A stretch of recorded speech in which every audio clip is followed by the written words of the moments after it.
ladies and gentlemen, the President of the United States.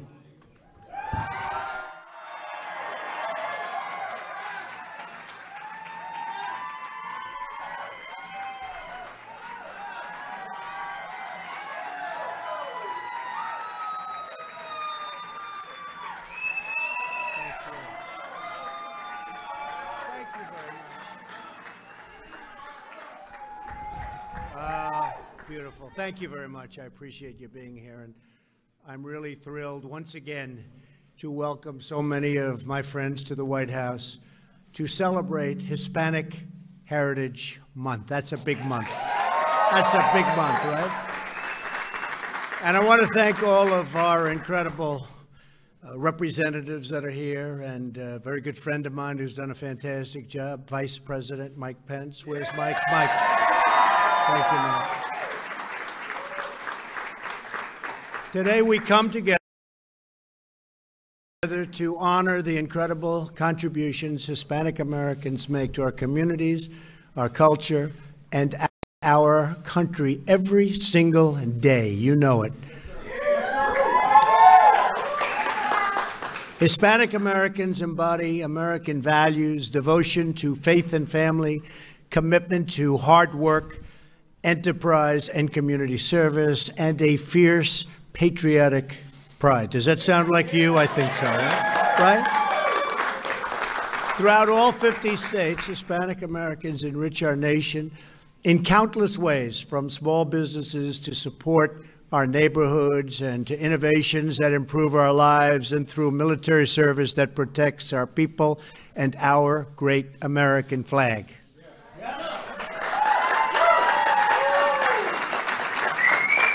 One such American joins us tonight. He opened tonight's ceremony with an inspiring rendition of our national anthem. Vietnam veteran Danielle Cortez. Where's Danielle? Where's Danielle? Good job. I heard that. I heard it. It was good. You're blessed. You know that. You're blessed. Ah, thank you. Thank you very much. Very nice. Thank you. Thank you. We're out there fighting for you, that I'll tell you. You know it. Thank you very much. And thank you, Danielle.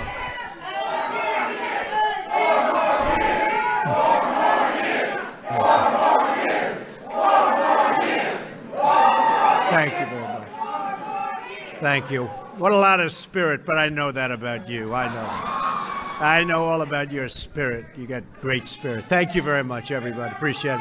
And we're honored to be joined by Secretary Alex Acosta. Great guy.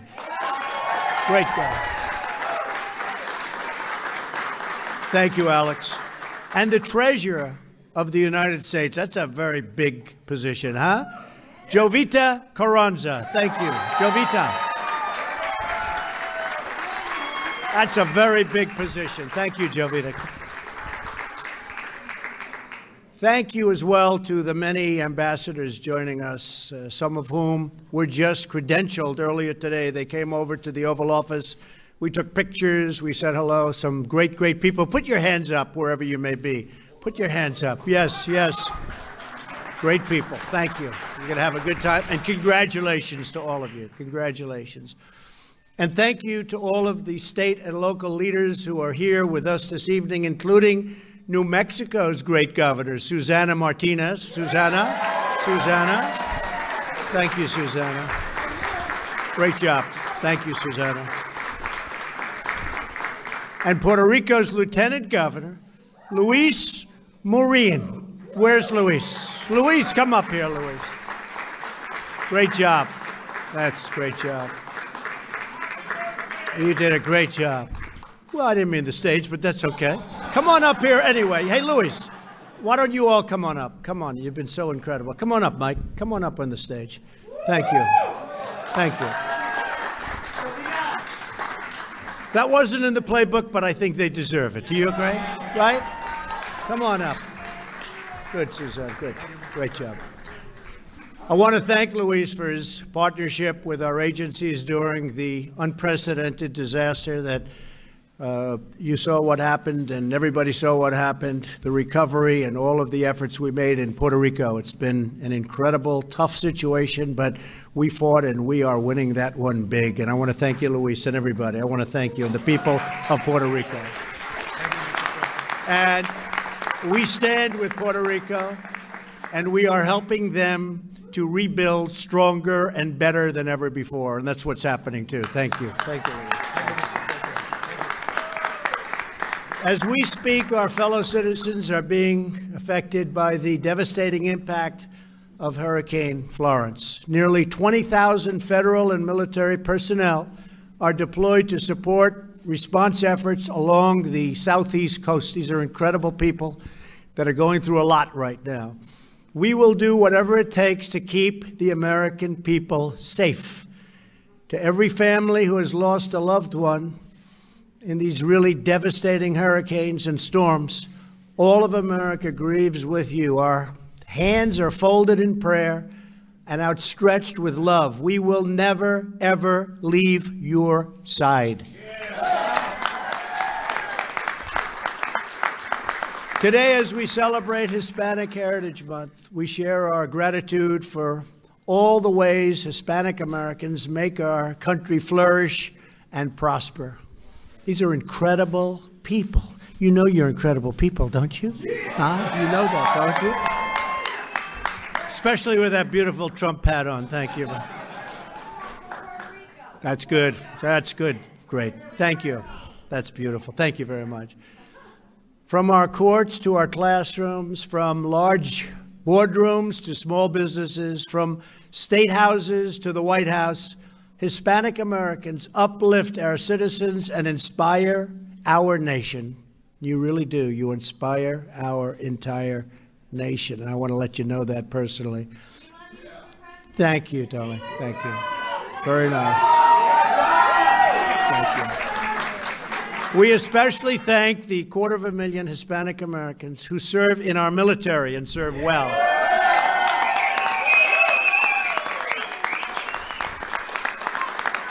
We will always honor the men and women who serve in uniform, and we are truly proud that we have secured the largest pay raise.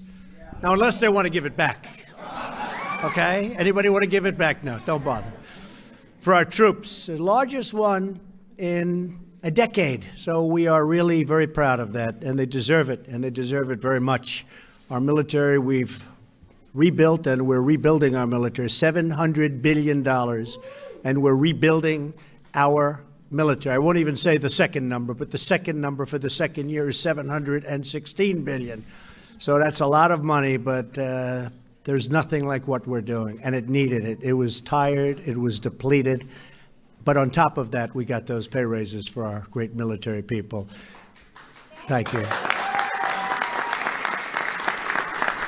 We also honor our great veterans, including our 1.5 million Hispanic veterans.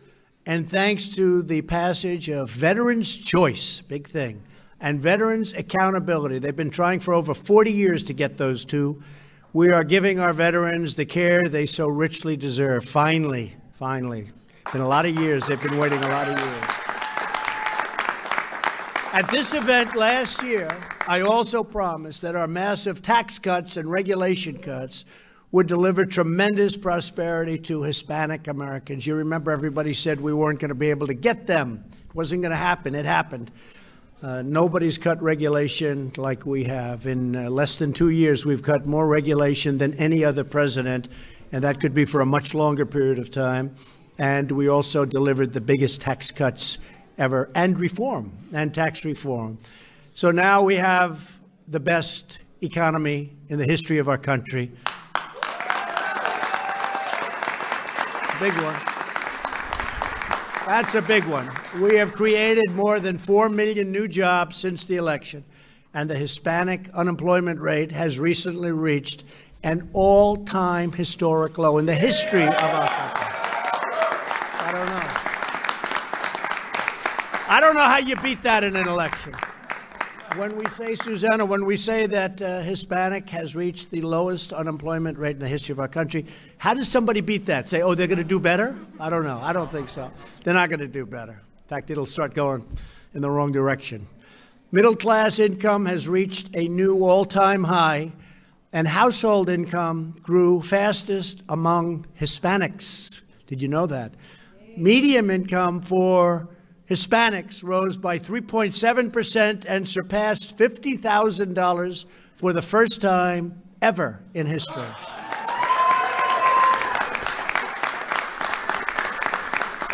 The poverty rate for Hispanics just reached a new all-time historic low. Nearly 350,000 Hispanics were lifted out of poverty in 2017. That's pretty good. These are very hard numbers to beat. I better win the Hispanics next time, right?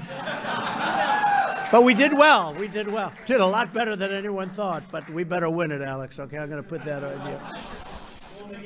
Good, thank you very much. Nearly 40% of the reduction in the overall poverty rate is the result of poverty reductions among Hispanic Americans.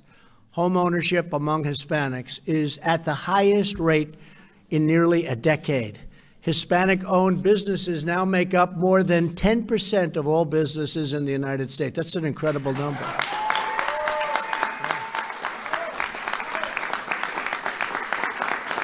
They contribute nearly $500 billion to our economy last year alone. The growth in Hispanic-owned businesses is over twice the national average. That's something. That's really, these are amazing statistics when you think, right? These are amazing statistics. Be proud of yourselves. That's incredible. Of course, I'd like to take full credit. Can I take full? I don't know. I wasn't the one getting up at 5 o'clock in the morning to go to work. I know that. But I get up at 5 for other reasons. According to recent studies, Hispanic-owned small businesses are increasingly confident in our nation's economic future, and 77% plan to grow their business over the next few years. That's optimism. With us today is Irina Villarino. How do you like that? Was that good? They wanted me to get that little emphasis on the O. Who is from Miami Beach, Florida, and is a beautiful person. Irina is expanding her family's restaurant business that began in the 1980s as a fruit stand after her family escaped from Cuba. And we did great with the Cuban people, didn't we, huh? Irina, please come up and say a few words. Where is Irina? Come here. Where? Ah, good. Good, I thought so. Thank you. Hi. Thank you. Thank you, everyone. Good afternoon, Vice President Pence and Mr. President Trump. It is a privilege to be here in honor of Hispanic Heritage Month. And while I'm very proud of my origins, I am even prouder of what we have accomplished in this great country. This is why I propose we have an American Heritage Month. We'll need it. Right? Had it not been for the principles on which this country was founded on, for its generous nature and that of its people, my family and millions that conform our Cuban-American community in South Florida, I would not be telling this story here today. The story of white rice, black beans, and the American dream.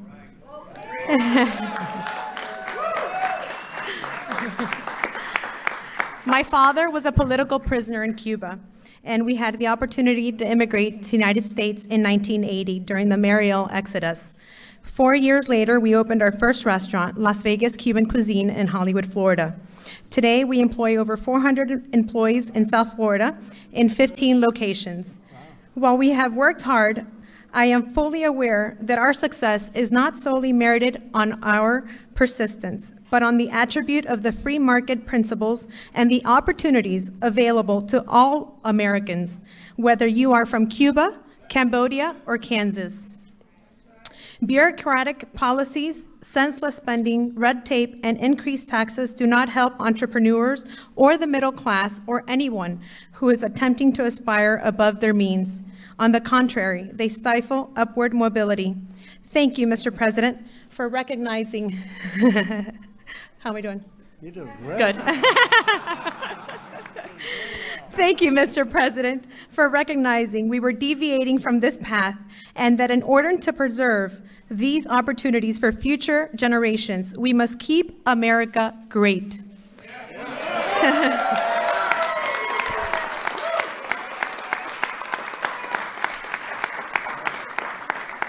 Which is exactly what your tax plan, and like many other initiatives and policies you have accomplished, have done for our community. Where there is order, law, and prosperity, there is peace. Thank you again. It's truly an honor. Thank you. My pleasure. My pleasure, absolutely. Thank you. Thank you, Irina. That's beautiful. Thank you. Great job. That's a lot of employees, too, isn't it? Huh? Big business. Not half as many as I would like, but we're working on it. That's okay. I have no doubt. Joel Garza is also here. Joel is a proud owner of 45 Sonic Burger franchises. It's in the Houston area. How are they, Joel? Pretty good, huh? He employs more than 1,500 people, and that number has grown considerably in the last year. Really successful person. Joel, please join me on stage, say a few words, and tell us a little about your success. Thank you. Thank you.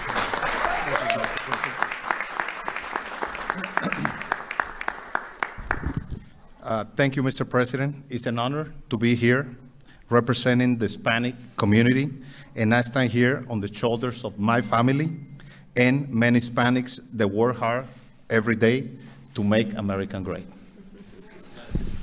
Mr. President, I want to thank you for the tax reform. You know, it was to us a huge impact in our business. Just last year, we opened 3 more restaurants and we created about 100 and something jobs in the Houston area.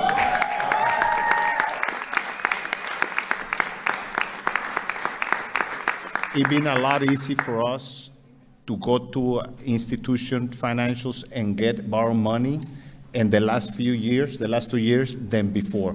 That's another huge achievement that you help us to have access to capital. Made it much easier. A lot easier. You pay back the money. That's another thing.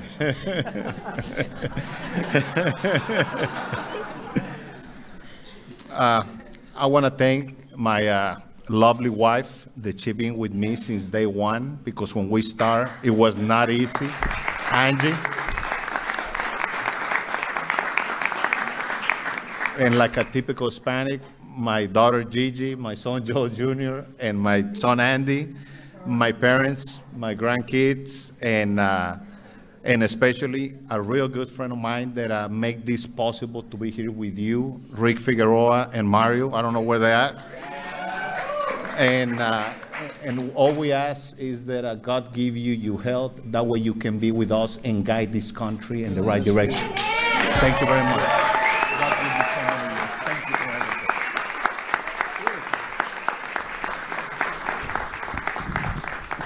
Well, that's beautiful. What a beautiful statement that is. So I want to thank Joel. America is winning again, and Hispanic-owned businesses are leading the way. They are winning again. Hispanic Americans are not only living the American dream, but their incredible efforts are unlocking the American dream for citizens all across our land. You're doing a fantastic job. Today and every day we honor, cherish, and celebrate Hispanic American workers, families, students, businesses, and leaders. You have great leaders. And we also remember that America is home to people from many backgrounds with many different stories and hailing from every single walk of life. But we are all one people. We are all part of one great American family.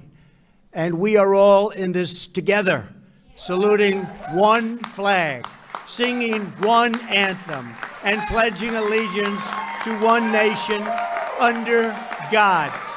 God bless you, and God bless America. Thank you. God bless America.